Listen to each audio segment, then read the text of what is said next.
Here is the lot. $10 a night. Boondocking. Right behind Tombstone. Tombstone's within walking distance. As soon as I spin around to it, I'll show you Tombstone. There. There's Tombstone. Right there. Here they go. I gotta catch them. One of the many wagons you can ride around here in Tombstone. Reenactors down there at the corner. We were here last year. Here comes a stagecoach. There's another stagecoach running around here somewhere.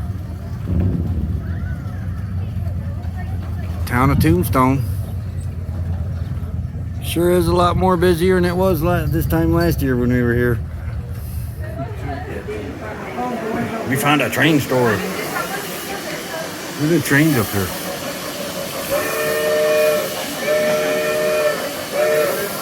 Here it comes. Yep.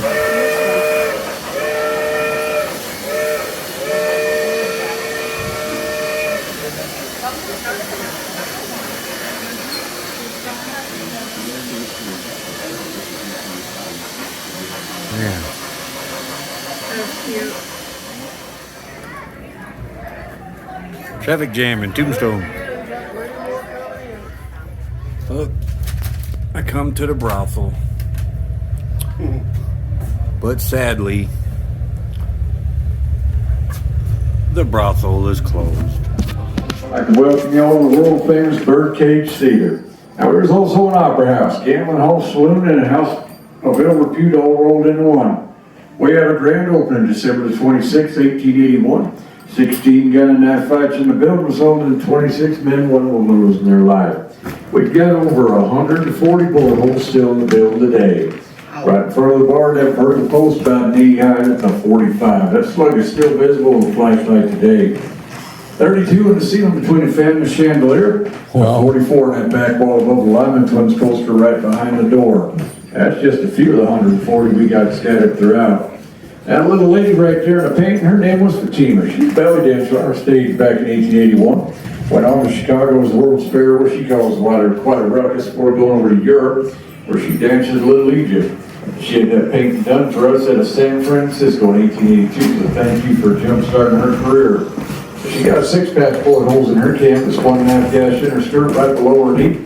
And if you look real close, you can see where some old cowboy blessed her with a second belly button. That staircase right there under the clock, that was the rowdiest staircase in all of Tombstone.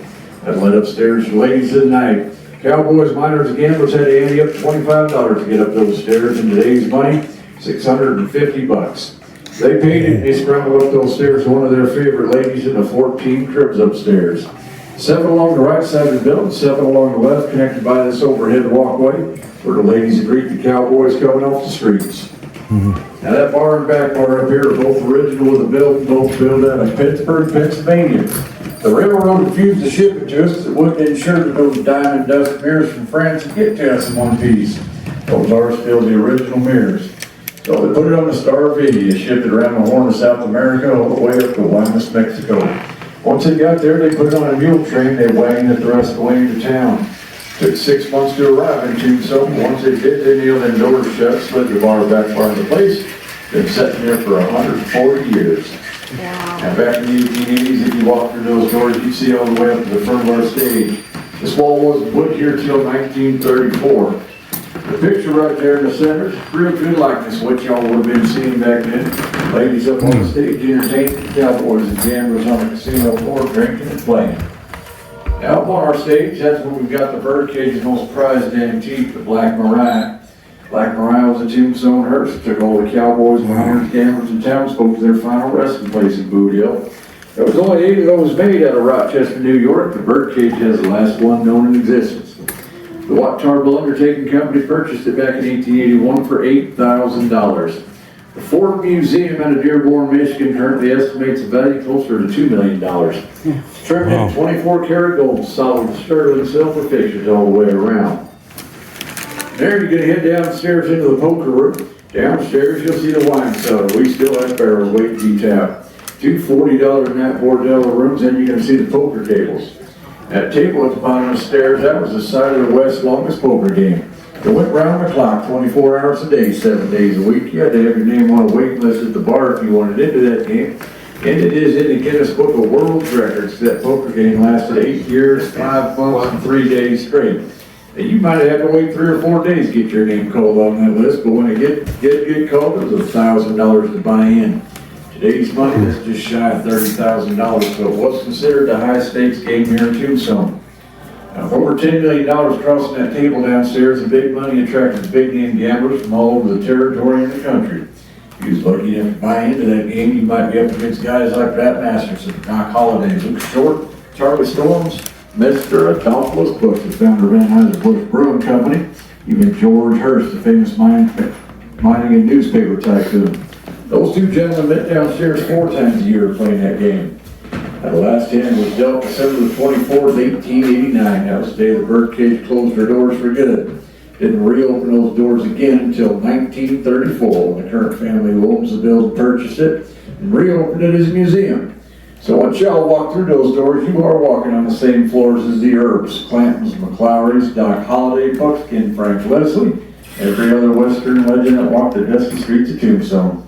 The Birdcage Theater is the only original building left on Elm Street from 1881.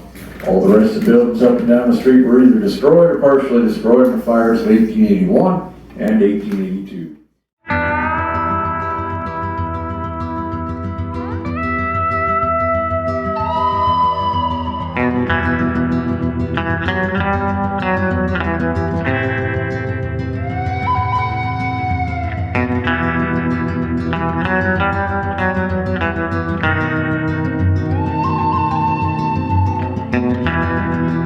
Thank you.